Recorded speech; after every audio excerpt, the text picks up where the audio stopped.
Welcome to Capitol View on WSIU. I'm Jeff Williams, sitting in this week as we take a look at what's making news around the state in Illinois politics. At the top of most news feeds this past week, the political battle between Illinois Governor J.B. Pritzker and President Donald Trump. As the governor, the mayor of Chicago, the Illinois Attorney General, along with other state and city leaders, continue their appeal to the president to not deploy troops and federal agents into the city of Chicago. We'll take a closer look at that story and more on this edition of Capitol View. To help us guide the discussion this week, Peter Hancock, State House reporter for Capitol News Illinois, and Charlie Wheeler, Director Emeritus of the Public Affairs Reporting Program at the University of Illinois Springfield and a longtime State House reporter. Gentlemen, welcome back to the program. It's good to be here. Good to be here. Thank you. Well, the latest, at least as we record this program, I don't know if you want to call it a standoff, but the political battle of wills, anyway, continues between the governor and the president over the threat of deploying a National Guard to Chicago. They've been having these dueling news conferences the past several days. I know Capitol News Illinois has been covering this. Peter, what's the latest, at least as we understand it today? Well, the latest as we're taping this today is that the president says we're going in, which means he is sending in some sort of federal presence into the city of Chicago, Cook County, to deal with what he believes to be a crisis, criminal crime wave, some sort of law enforcement crisis. Governor Pritzker is saying, we don't want you, we don't need you, please stay away. It really does sort of raise questions about federal authority in law enforcement and sending in federal agents into American cities. We've seen the federal government do this in Washington, D.C. The law is different for Washington, D.C. than it is for the rest of the 50 states. As there was also a recent federal court opinion regarding Trump's use of federal troops in the city of Los Angeles, where the judge said that he did overstep his authority.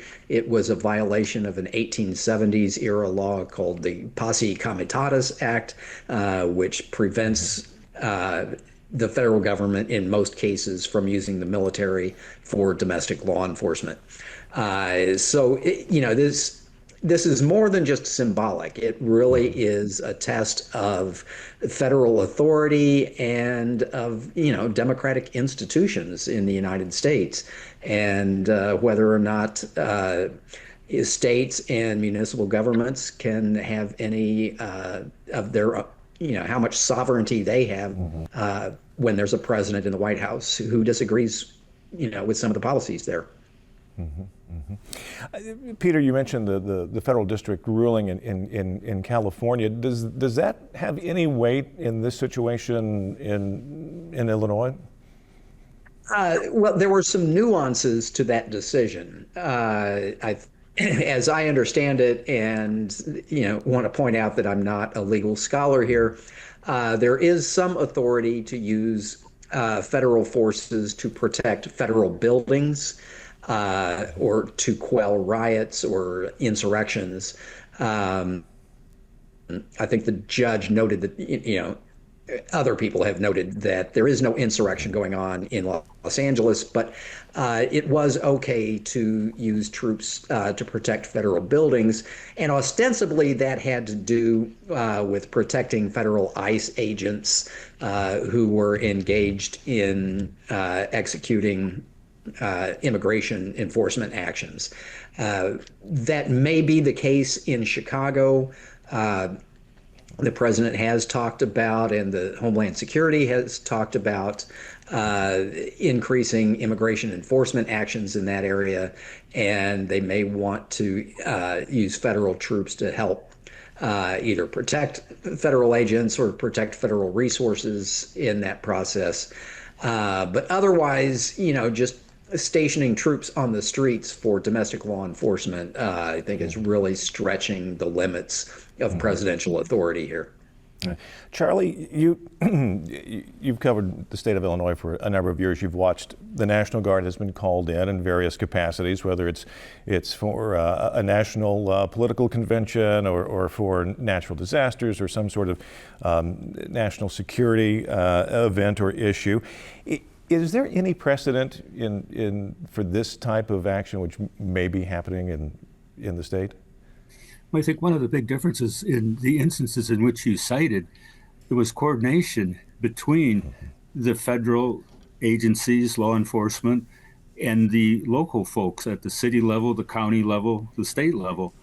I know I've read, and I think this is true, that in terms of for the Democratic National Convention in Chicago last summer, the planning began a year ahead of time, and there was multiple meetings coordinating all these efforts between what are the feds going to do, what is the state going to do, the state police, how are the Chicago police, Cook County sheriff's deputies, how are they all going to interact?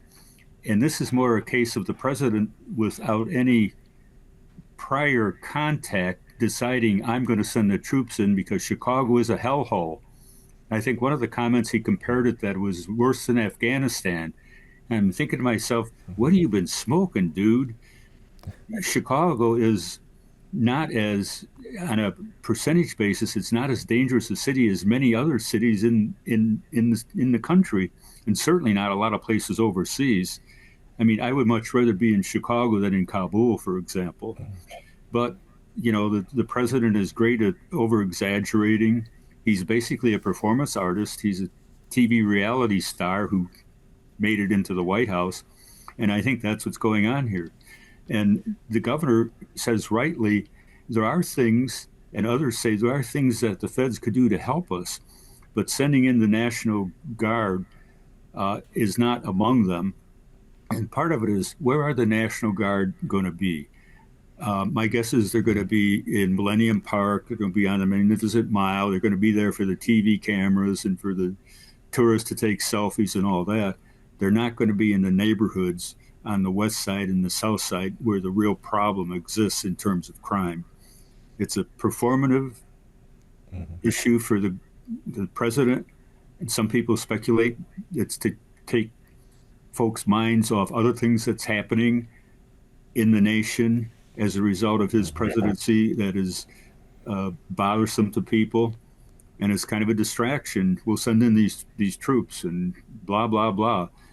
And I think, as I said, there are a lot of things that could be done if they were serious about it.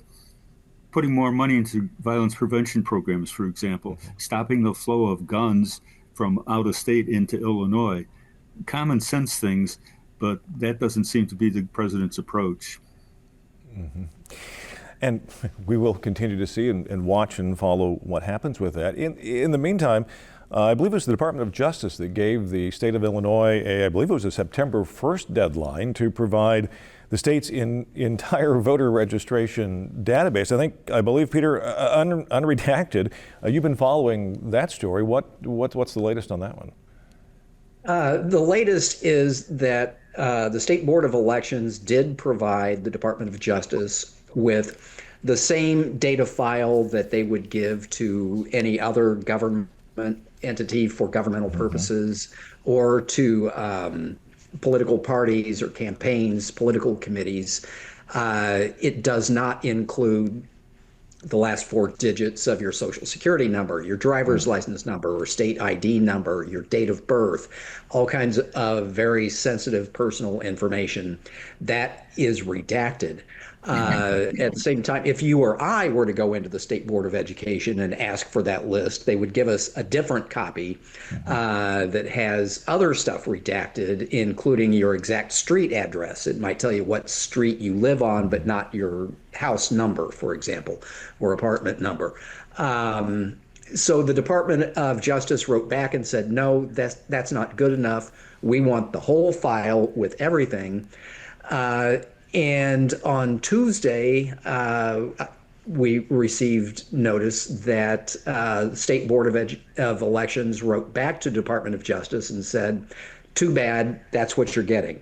They are both citing federal laws. The State Board of Education is also citing state laws that specifically preclude it from handing out sensitive personal information. We're waiting now for the other shoe to drop from the Department of Justice. Are they going to go to court, try and seek a court order or a subpoena, or sue the state for this information? What is unclear about the whole thing is, why does the Department of Justice need this information? They say that they are monitoring Illinois for its compliance with different federal laws that require states to maintain accurate and up-to-date voter registration lists. They want to make sure that the state is scrubbing the list of people who have died or people who have moved, people who are non-citizens, various things like that. The state of Illinois says we are complying, and basically, you can conduct your investigation and your monitoring with the information we gave you. You don't need this sensitive data to do that. So it's unclear. The Trump administration seems to be doing this in a number of states, trying, for whatever reasons were not entirely clear, probably having something to do with future elections and trying to make sure that the voter rolls are scrubbed of people that the administration believes shouldn't be there. So it's another battle between the state of Illinois and the Trump administration over the administration, this time over the administration of elections, which under the Constitution is largely a state responsibility. The federal government has only a limited role in administering elections. So we're waiting for the next shoe to drop to see how far the Department of Justice wants to take this. As kind of the institutional history of the state, would there be anything in Illinois' past elections that would warrant this kind of review at the federal level of how the state is conducting its elections? Well, I think we all know the popular legends about Illinois, and the old joke that in Chicago the motto is vote early and vote often. That voter fraud has been an issue in Illinois. Whether or not that's actually, how much of that is truth and how much that is urban legend is kind of hard to say. I think what election officials today would tell you is that Illinois elections are run by professionals who understand the law, that the people who vote are qualified to vote, and Illinois makes it as easy as possible to vote, including making advance voting and mail-in voting accessible to whoever wants to use that. That also seems to be a sticking point for the administration. But largely, the idea of dead people voting or people, running from polling place to vote multiple times, I think that's a lot more urban legend than truth or history in the state of Illinois. Yeah. Charlie, do you think this would have a chilling effect on voting? I wouldn't think so. I think my take on it is that the Trump administration is kind of trying to set up a situation where if the elections next year don't go the way the president likes, he can come in and argue that, there was voter fraud and challenge the results, as he did when he lost the presidential election 5 years ago. And he sent a mob to try and overturn the results from Congress. But as Peter said, maybe once upon a time, even before my time, there was widespread voter fraud. People were buying votes, things like that. But that is so much of the past, and that is not at all the case with the way things are done. And I think people will, I think there will be issues that motivate people to go to the polls, and they'll do it in whichever way is most convenient for them. Here in Sangamon County, at the start of COVID, we went to vote by mail, And before that time, I showed up at the precinct, every March or June or whenever it was, and every November. And then I started doing it by mail, and I've been doing it by mail ever since. And it's a very well regulated system. I'll get an email saying, we're going to send you a ballot. And if you didn't request this, let us know. And then after they send it out, they said, did you get the ballot? If not, let us know. And then they say, don't forget, you got to put your ballot in. And then I'll drop it off at the drop box. And they say, we got your ballot. Did you put it there? And they check all the way along the way. And if I were to show up at my polling place and try to vote again, they say, nope, you already voted. So here in Sangamon County, it's very well regulated. And I think that's probably true most everywhere else in Illinois. The actual cases of improper people voting, as the old saying goes, you're more likely to be hit by lightning on your way home. Mm-hmm. Also playing in the backdrop of all this, we still have the ongoing discussion of the midterm congressional redistricting. There's been lots of discussion both in so-called blue states and red states.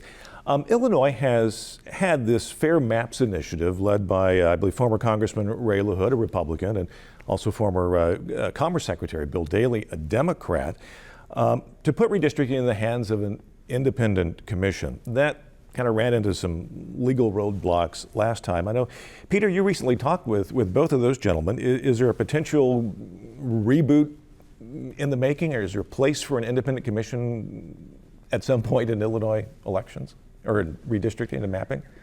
That's certainly what they're hoping for. I think they are gathering petition signatures right now to get an initiative on the 2026 ballot. Of course, under the sticking point is that under the Illinois Constitution, citizen-initiated constitutional amendments have to be very limited.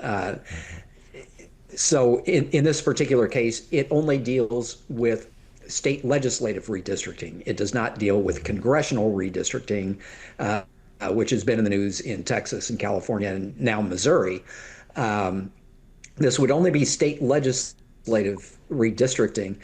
But the issue here is that as long as it's run by the legislature itself, where lawmakers are essentially picking their own, this is where politicians pick their voters instead of voters picking their representatives. The issue here seems to be that with politicians involved, the maps are wildly skewed in favor of the party that's in power. I mean, right now it's the Democratic Party, and Republicans would tell you that the Democrats' majorities in the House and Senate are both vastly disproportionate to their actual majorities among the voting population. In a statewide election, for example, Democrats on average, whether it's a race for governor or U.S. Senate or president or any kind of statewide race, Democrats get about 55%, but they have more than 60% of the seats in the Illinois House and well over 60%, more than 65%, I think, of the seats in the Senate. So what they want to do is put redistricting in the hands of an independent commission that would their priority would be to keep communities whole, not split up cities or counties unless it's necessary, and to ignore voting history or voter registration within precincts and counties when drawing district lines. Mm-hmm, mm-hmm. Obviously, we're in the kind of the election season. I know at the State Fair in Springfield and our recently completed State Fair here in Du Quoin, we've had a lot of the statewide candidates have been at both fairs. I wanted to touch on one. Margaret Croak, who is one of the Democratic candidates running for controller, she picked up the endorsement of the St. Clair County Democrats. She also previously picked up, I believe, the Cook County Democratic endorsement. Those are probably two of the biggest county endorsements in the state. It's kind of a crowded race. Do those two endorsements provide any advantage to her, given the other candidates in the race, like State Senator Karina Villa, State Representative Stephanie Kifowitz, and I think Lake County Treasurer Holly Kim? Is there any leg up yet, or is it still early in the process? Yeah, I would say that it's really significant. And part of the reason is if you go back and look at the election results in the primary from March of 2024, in the general primary, and I'm reading a sheet from the State Board of Elections, there were 891,342 Democratic ballots cast. 559,359 were cast in Cook County. So that's more than 63%. So her having that endorsement is really significant. And among the downstate counties, not counting the Chicago region, St. Clair County had the most Democratic ballots cast. And the Chicago area counties like DuPage and Will and Kane and Lake and so on cast more ballots because there's more people living there. But St. Clair is the most, based on last time out, primary voting results, St. Clair provided the most Democratic votes of any downstate community. So I think those are two very significant endorsements for her. Mm-hmm. I wanted to ask also, one of the GOP gubernatorial candidates, declared anyway, Ted Dobrowski, made the rounds at Des Moines last week, making his pitch for governor. I know DuPage County Sheriff James Mendrick has also declared candidate for the Republican nomination. At this point, are these two the likely gubernatorial candidates on the Republican ticket, or again, may we see some additional interest in some viable candidates as we draw closer to the primary? I'm going to guess that it's still a little bit early. I don't think we've seen all of the candidates yet. Clearly it does help to get out early, get your name in front of the primary voters. And, much as I hate to admit it, the primary is right around the corner. It's coming up a lot sooner than a lot of reporters would like it to. But I'm just of the opinion, I don't think we've seen all of the candidates yet. I think there are maybe some ambitious state's attorneys, some ambitious county commissioners, county board members, mayors out there.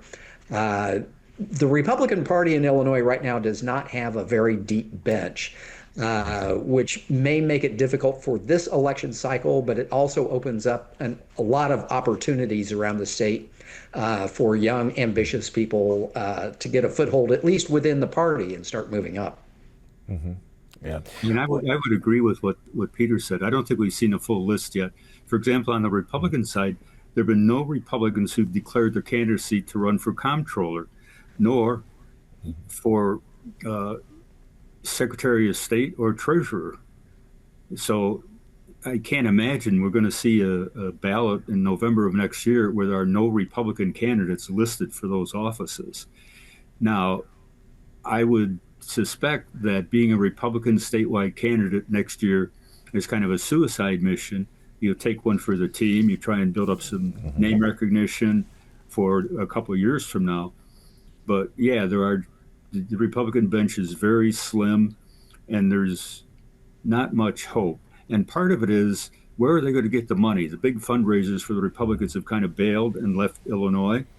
And if I'm a wealthy individual and I'm looking to invest my money, am I going to put money into a race, say, for governor in Illinois, where your chances of winning are pretty slim? Or am I going to use it in Wisconsin? Or am I going to use it in a Senate race in Ohio, somewhere where it can make a real impact? Mm-hmm. Mm-hmm. In the minute and a half or so that we have left, what are each of you looking at in the coming weeks ahead? What are you looking at in terms of what's going to be at the forefront? Well, I would say right now that all eyes are on the city of Chicago to see how the standoff between the state and local authorities and the Trump administration plays out. Whether or not, it has political implications, but it also has real life implications for people, for recent immigrants to the United States, just for citizens in Chicago, for public safety. I'd say, that's where all of the attention is going to be focused, at least for the next little while. Charlie? I would agree with that because it's really a real significant issue, and it affects people's daily lives in the city of Chicago, particularly if you're someone who's lived there many years, you don't have citizenship, you've been leading your life as a model citizen for 20, 30 years. Now suddenly these folks are going to come in masked, and they're going to haul you out of your vehicle and take you somewhere, and you'll be incommunicado. Next thing you know, you're on a plane to Sudan or somewhere. Charlie, I'll let you have the last word. Peter Hancock, Capital News, Illinois. Charlie Wheeler, Director Emeritus of the Public Affairs Reporting Program at the University of Illinois Springfield. Gentlemen, thank you both for joining us this week on Capitol View. Thank you. Thank you. And you at home, thank you for joining us as well. I'm Jeff Williams. Have a good week.